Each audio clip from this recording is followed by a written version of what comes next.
Mari kita lanjutkan ngaji kita.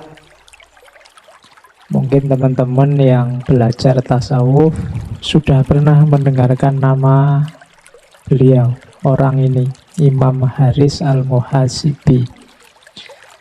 Nah, dalam teorinya Imam Haris Al-Muhasibi ada 3 akhlak utama. Kalau kita ingin dekat dengan Allah, 3 ini harus jadi kuncinya. Ini di Riayah li Hukumillah ada. Jadi yang pertama, berhadapan dengan Allah itu senjata kita 3 itu. Yang pertama apa? Taubat. Yang kedua, khauf dan roja. Yang ketiga, muraqabah. Pokoknya begitu merasa kita sedang di hadapan Allah, begitu merasakan kehadiran Allah, 3 hal itu kita hidupkan.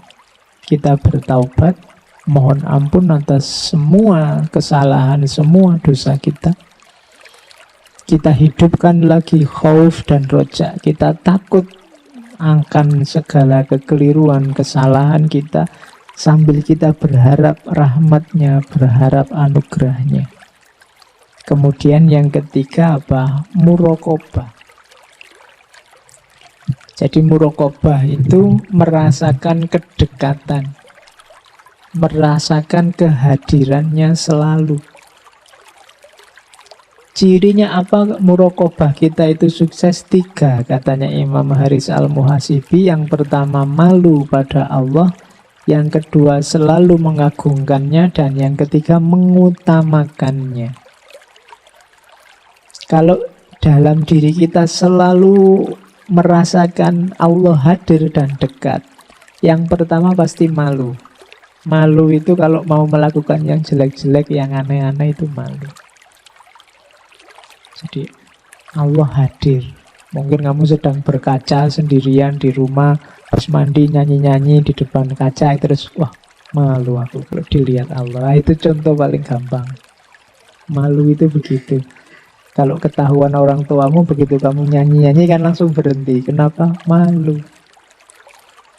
Nah, mau melakukan apapun, kalau diiringi kesadaran bahwa Allah itu hadir karena muraqabah kita sukses, itu biasanya kita akan terjaga dari hal-hal yang jelek. Begitu mau meso, sudah bilang pun tidak enak ya. Astaghfirullahaladzim. Kenapa? Kamu sadar bahwa Allah hadir.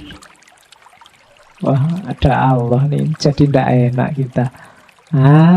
Malu itu berarti apa? Sukses muraqabahnya. Yang kedua, mengagungkannya itu pasti. Kesadaran Allah hadir itu akan Allah yang Maha Kuasa, Allah yang menguasai segalanya. Dan yang ketiga, mengutamakannya. Mengutamakannya itu kamu mau melakukan sesuatu, ketika kamu tahu Allah tidak suka ini, Allah tidak ridho ini, sudahlah, kuutamakan Allah saja. Mungkin kamu ujian akhir, sekarang kan masanya ujian akhir. Temenmu bawa contekan kok yo pas. Kamu bisa sambil ngelirik saja kelihatan jawabannya, misalnya sebelahmu. Begitu kamu mau nyontek, Allah tidak suka yang kayak gini, malu aku kalau dilihat Allah. Kuutamakan Allah saja. Itu berarti muraqabahnya sukses. Tapi kalau rasa semacam itu tidak muncul, alhamdulillah Pak, rezeki jangan ditolak. Ya, berarti kamu tidak malu sama Allah. Ketahuan manusia aja berbuat jelek kan kita malunya luar biasa, apalagi Allah. Makanya katanya Rasulullah itu al-ismu mahaka fi sodrika wa karihta ayat tolia alaihinas. Dosa itu biasanya ciri gampang, antara lain kalau orang tahu kamu malu, kamu tidak suka, itu berarti dosa. Apapun yang kamu lakukan, kalau orang tahu kamu malu, kemungkinan besar itu dosa. Terserahlah kamu ngerti sendiri dalam hidupmu apa. Yang itu kalau ketahuan orang kamu malu, itu kemungkinan besar dosa. Jadi akhlak terhadap Allah itu isinya taubat, kesadaran untuk tiap hari mengistighfari dosa-dosa kita, khauf dan roja, dan juga muraqabah. Kesadaran akan kedekatan dengan Allah. Oke, terus saya bilang tadi riya ya. Riya itu bagian paling panjang dalam kitab riayah. Saya tidak bawa banyak, silakan teman-teman baca sendiri kitabnya. Dalam bahasa Arab boleh, bahasa Indonesia terjemahnya silakan dicari. Ada riya besar, riya kecil. Riya itu pamer itu loh, bukan riya kalau kamu flu itu. Riya, jadi riya itu ibadah ingin dipuji. Jadi ingin orang lain melihat kemudian kagum. Itu riya, sengaja pamer. Ya mirip-mirip kalau kamu sedang narsis, pingin selfie terus kamu share. Padahal itu sudah diolah dengan program apa di HP-mu. Terus wah kamu tambah putih ya, terus kamu seneng. Pingin pamer, itu sejenis itu. Cuma ini ibadah. Ya. Jadi ingin memamerkan keutamaanmu. Sebenarnya orang cuma tanya yang bisa dijawab dengan satu kata saja. Tapi karena kamu ingin pamer keluasan ilmumu, kamu jawabnya setengah jam. Ini ya Pak, menurut ulama ini, itu sebenarnya begini. Tapi beda sama ulama ini. Orangnya sampai pusing lah, terus gimana Mas? Ya pokoknya ada nuansa pamernya. Jadi hati-hati. Ada riak besar, riak kecil. Kalau yang riak besar itu ya memang cuma pamer itu tujuannya, tidak ada yang lain. Jadi kalau riak kecil tujuannya yo pamer, yo pahala sebenarnya. Saya ingin cari pahala kok Pak. Tapi kalau dipuji ya suka juga sebenarnya. Itu riak kecil. Jadi kalau tidak dipuji terus jadinya males.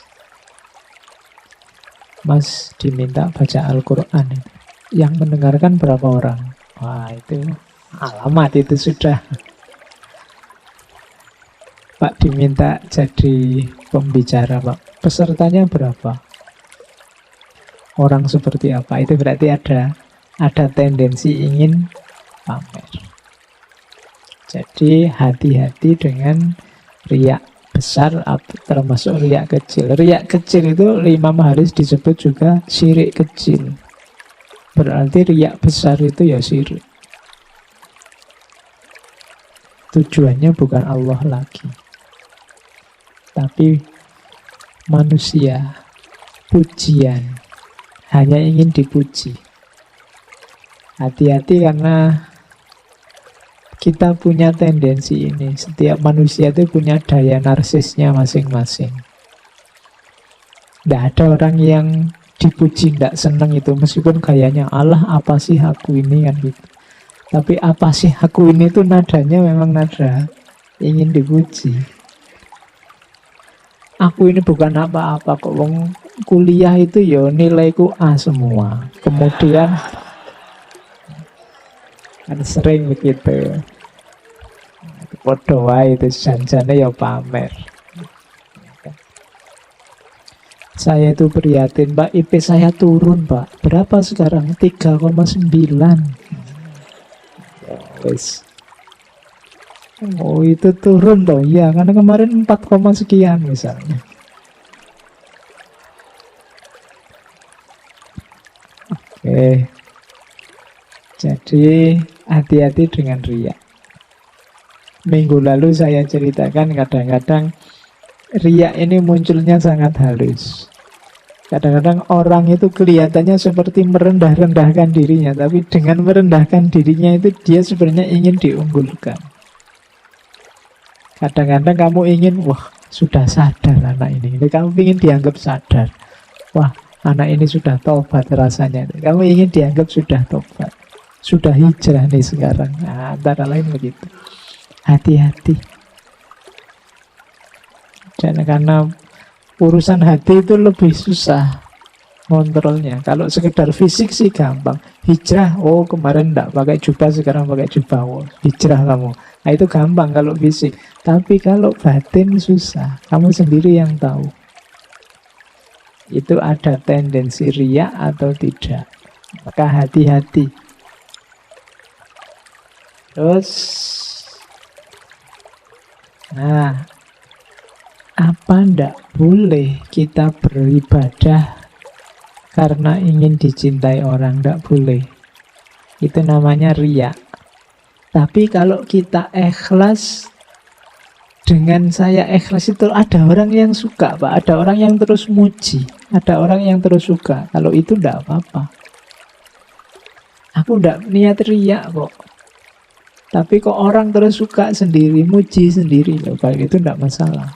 Tapi pujian orang jangan jadi tujuan. Makanya tadi agak rumit ini, kita harus hati-hati.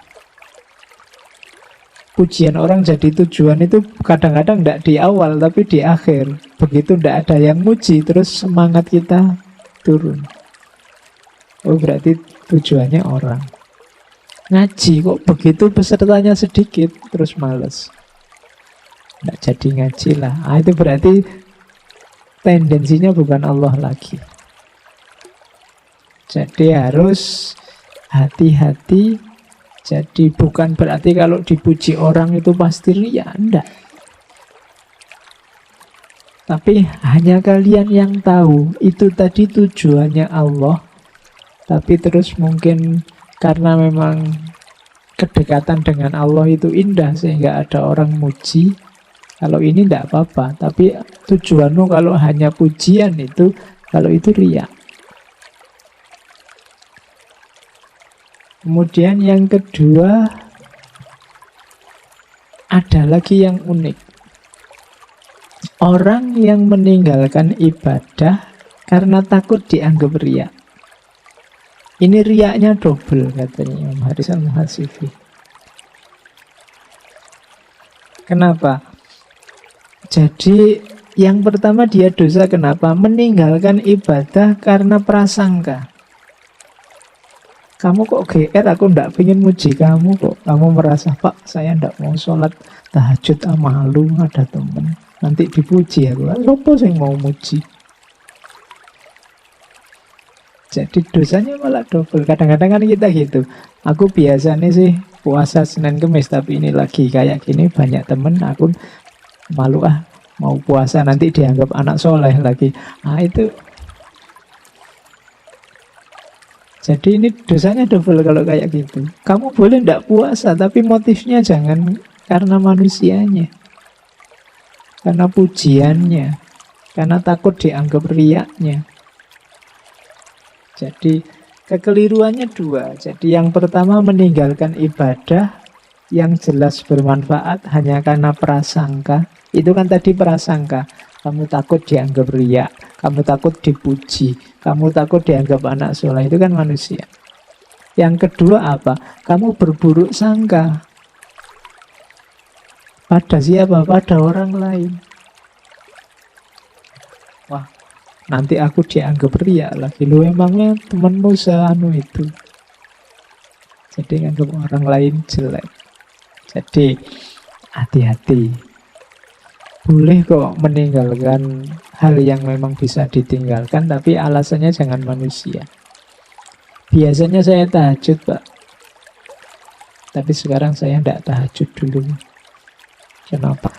Capek saya anunya. Misalnya enggak apa-apa. Itu penting alasannya kan bukan karena takut tidak dipuji orang. Atau takut dianggap pamer. Kalau ada takut di situ, ya dosamu double. Karena Kok sudah capek-capek merasa kamu baik karena takut dianggap riya, tapi malah dosa. Pokoknya motifnya jangan manusia. Ketika motifnya manusia, apakah itu menjalankan atau meninggalkan, kategorinya riya. Itu teorinya Imam Haris Al-Muhasibi. Terus dalam dunia tasawuf banyak sekali lintasan-lintasan batin, lintasan pikiran yang kita harus hati-hati. Saya tadi bilang, kepala kita ini kan rame terus. Hati kita juga rame terus. Bisikan itu macam-macam batin seliwer. Mampir selalu, kadang kita tidak sadar, kadang kita sadar. Katanya Haris Al-Muhasibi, hati-hati kalau ada bisikan harus kita deteksi itu suaranya nafsu, suaranya setan, atau dari Allah. Jangan dicampur-campur. Kalau nafsu itu biasanya sifatnya godaan. Kalau setan biasanya sifatnya tipuan. Ya, kalau dari Allah biasanya hidayah, petunjuk ke arah kebaikan. Jadi nafsu itu biasanya isinya godaan untuk pemenuhan hasrat, keinginan. Ini tidak selalu salah, penuhi saja di jalur yang benar, yang halal, dan secukupnya. Makan misalnya harus dipenuhi, tapi secukupnya saja, jangan berlebihan. Minum juga begitu, termasuk hasrat seksual. Penuhi di jalur yang benar, yang halal, dan secukupnya saja, jangan boros. Karena hal-hal yang sifatnya nafsu ini biasanya kekurangan atau kelebihan itu nanti sifatnya merusak. Makan tidak terpenuhi itu merusak. Kebanyakan makan juga merusak. Makanya ilmu tata nafsu dari para ulama akhlak seperti Ibnu Miskawah itu diberi patokan, rumusnya adalah jalan tengah. Tidak penakut, tidak nekat, tapi berani, jalan tengah. Karena memang bisikannya nafsu itu biasanya menggoda kita untuk memenuhi. Pak, saya kan normal, Pak, makanya saya, iya normal sih normal, tapi penuhi di jalurnya yang benar. Karena begitu kita melenceng jalur, kita akan merasakan sengsaranya. Yang kedua setan. Kalau setan ini tipuan. Cirinya tipuan itu barang jelek yang kelihatannya baik. Ditampakkan atau dibisikkan ke kita bahwa itu baik, itu normal, itu tidak masalah. Itu suara-suara semacam ini sumbernya dari setan.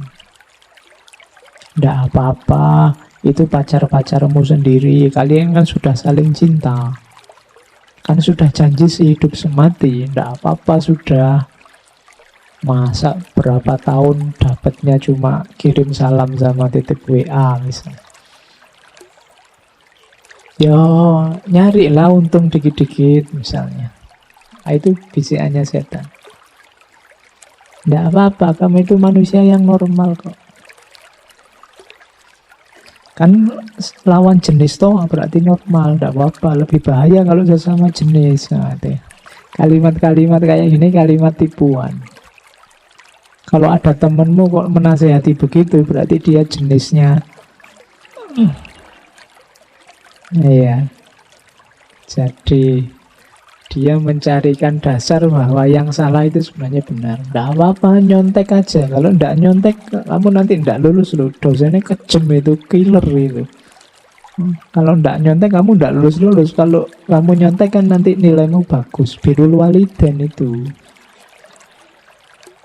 Orang tuamu senang, lu membahagiakan orang tua itu pahalanya besar loh. Nah, yang kayak gini-gini jenisnya setan. Jadi hati-hati. Yang jelek-jelek ditampilkan sebagai baik. Perhatikan dan ikuti saja dengan serius lamhat bisikan-bisikan dari Tuhan. Itu di antara jalan komunikasi kita dengan Allah itu antara lain pengetahuan ilhamiah, hidayah kalau bahasa kita sering hari ini. Jadi ada kalimat selanjutnya, bisikan Tuhan itu sejalan dengan akal sehat, bisikan setan itu sejalan dengan hawa nafsu. Jadi rumusnya seperti tadi ya, kalau nafsu itu godaan, kalau setan itu tipuan, kalau Allah, kalau Tuhan itu hidayah, mengarahkan untuk keridhaan dan kebahagiaan. Oke, selanjutnya pelajaran tentang zuhud dan warok. Tadi sudah saya jelaskan sedikit ya. Ini saya bawa yang bahasa Arabnya biar ngajinya sah. Apa bedanya zuhud sama warok? Kalau zuhud itu tarkut dunya ma'adzikriha sifatus zahidin. Jadi meninggalkan dunia tapi tetap ingat, itu namanya zuhud. Sebenarnya aku sayang sekali sama HP ini, tapi HP ini menggangguku untuk mendekat ke Allah ya. Maka HP ini tidak terlalu kuperhatikan lagi, aku cuekin meskipun aku masih sayang. Ini mentalitas orang zuhud. Watarkuha ma'anisyaniha, tapi meninggalkan dunia sambil melupakannya, sudah aku lupakan sama sekali, aku tidak ingat. Sifatul arifin, itu orang-orang arif. Orang arif, orang yang sudah makrifat, orang yang sudah paham, sudah ngerti tentang kesejatian, termasuk kesejatiannya dunia. Jadi kalau orang zuhud itu meninggalkan dunia tapi masih ingat sebenarnya dia tentang dunia, masih ada keterikatan tapi dia berjuang untuk lepas dan bisa lepas meskipun masih ingat. Tapi kalau orang arif itu lupa sama sekali. Kalau kamu punya mantan dan masih terbayang-bayang padahal sudah tidak bisa nyambung lagi, itu zuhud. Tapi kalau kamu punya mantan sudah lupa sama sekali, mungkin karena ada gantinya yang lebih cakep, itu sudah arif. Tentang mantan itu tadi, jadi sudah tidak ingat lagi. Kita dulu mantan loh. Oh iya toh, kok lupa ya aku. Itu berarti kamu sudah golongannya orang arifin. Tapi kalau masih ingat, kita dulu mantan loh, iya ya, waktu pisah aku nangis-nangis loh, itu berarti orang zuhud. Oke, ilustrasinya begitu. Inna zuhda laisa fi ihdaril milkiyah al-fardiyah. Sesungguhnya zuhud itu bukan dalam hal ihdar, menghancurkan kepemilikan individu. Bukan berarti tidak punya apa-apa. Wah, orang ini rumahnya aja cuma bambu, bajunya cuma itu, berarti dia zuhud. Nah, parameternya bukan itu. Walakinnahu amalun kolbiyun tasdukuhul yad. Zuhud itu urusannya kondisi hati, kondisi kalbu yang tasdukuhul yad, yang cocok dengan situasi nyata. Yad itu tangan, dengan kehidupan sehari-hari. Jadi batin yang tidak terikat oleh dunia, tidak jatuh cinta dengan dunia. Makanya katanya Imam Haris Al-Mukasifi, fakam min fakirin harisun, wakam min ghaniyin zahidun. Berapa banyak orang-orang fakir tapi serakah terhadap dunia, ambisius. Dan berapa banyak orang kaya tapi dia zuhud, zahid. Seperti saya lupa dulu mungkin pernah cerita tentang muridnya Ibnu Arabi. Jadi satu ketika Ibnu Arabi ini punya murid yang juga jadi sufi, yang tinggalnya di tepi pantai jadi nelayan. Dia ini hidupnya hanya dari nelayan itu, cuma kalau dia dapat ikan, diambil tulangnya saja, dagingnya disedekahkan. Kehidupannya sangat sulit.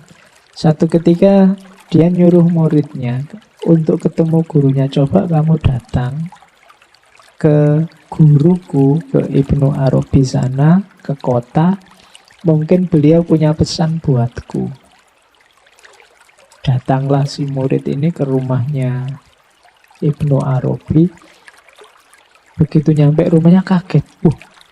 Ini Ibnu Arabi, gurunya guruku. Rumahnya kok bagus, megah ini kayak istana. Guruku aja rumahnya kecil di tepi pantai, makannya cuma tulang ikan. Begitu nyampe di rumah disuguh macam-macam makanan mewah, dia malah heran. Wah, ini sufi bener gak sih Ibnu Arabi ini? Dia diragukan sudah kesufiannya. Terus tanya, Syekh, ini saya ada pesan dari guru saya, mungkin Syekh mau pesan apa, ada nasihat apa untuk guru saya? Pesannya Ibnu Arabi, ya sudah, bilang ke gurumu ya, jangan terlalu cinta dengan dunia. Oh, itu muridnya tambah mengkerut ini. Iya.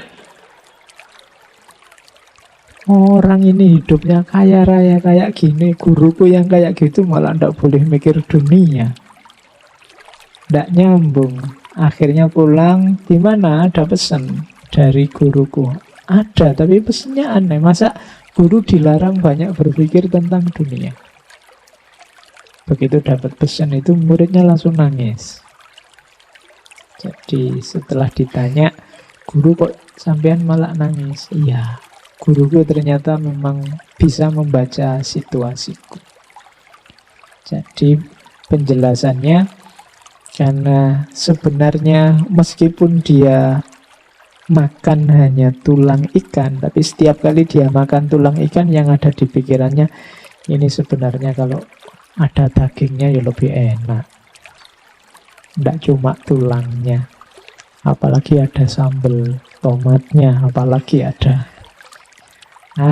Jadi masih ada pikiran tentang dunia. Sementara Ibnu Arabi yang hidupnya kaya berlimpah, dia tidak pernah pikir.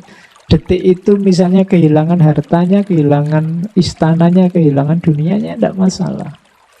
Jadi bukan masalah jumlah yang dimiliki, tapi keterikatanmu terhadap dunia.